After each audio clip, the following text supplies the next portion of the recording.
Hey guys, Milan from V-Ray. Today I'm going to show you a quick easy way how to change a set of calipers on a motorcycle. Here we have a Suzuki 250 VL. We're doing it up into a bobber. We've got to change the brake pads on this thing. So first things first, I've already taken, there's a couple of bolts just here on the shock. As you can see, I've taken them off. We've got 2 bolts here to undo for our calipers. And we'll do that now. So grab your socket set and away you go.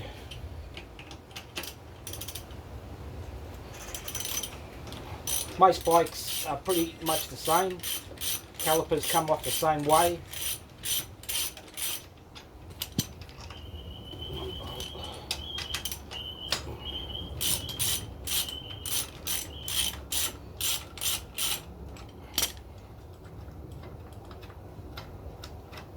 Okay, and they just slide out.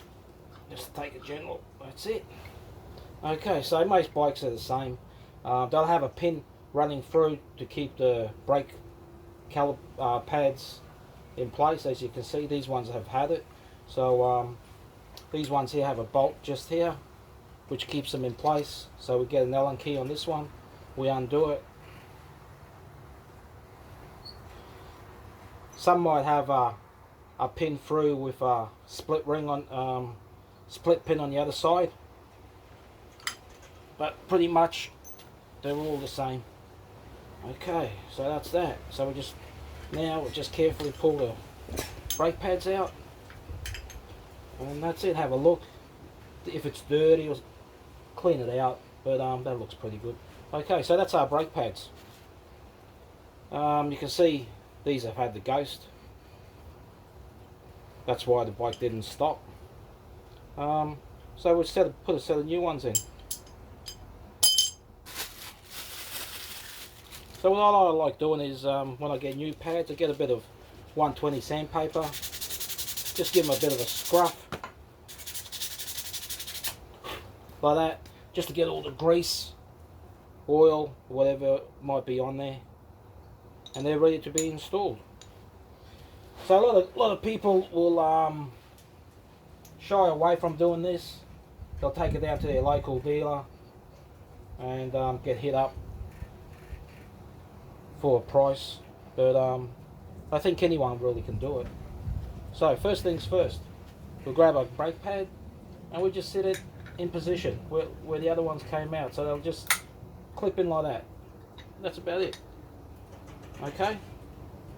So what I like doing is get our pin, put our pin through, and because here we can see where the hole is. So there, I don't know if we can pick that up, but you can see it coming through there. Okay. So at least we got one in position there. So then we grab the second one, we put it up top,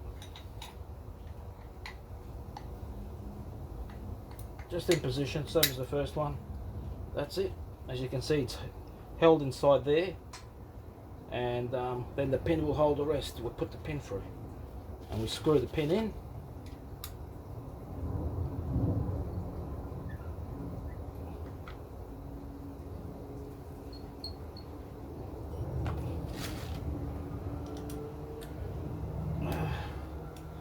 That's about it. So they're in place. That's our new calipers. Now a lot of times we might have to get a bit of a screwdriver.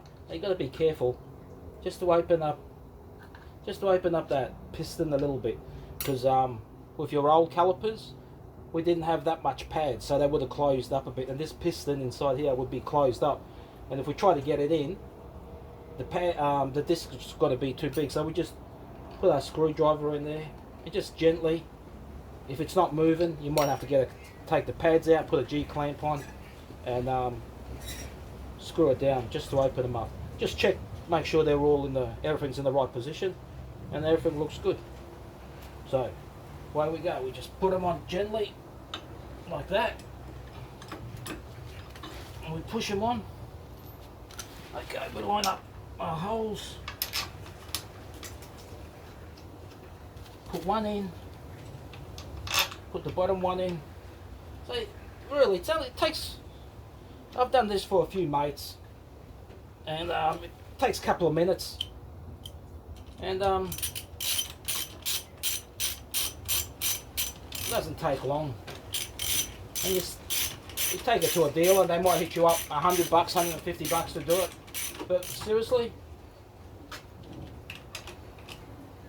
you don't over tighten them, but you do them fairly tight, and that's it. Just give it a shake. Everything's good.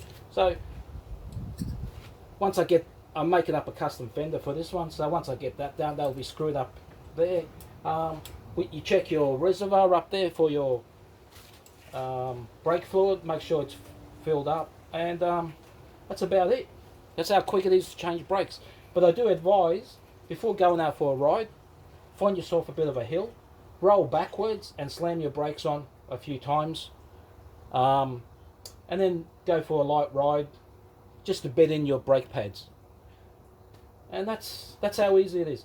Now if you're going to do your back discs, if they're discs, it's the same way. If they're a drum, well, that's a little bit different. We might do that on another day. Okay, so thank you very much. Hope you like it.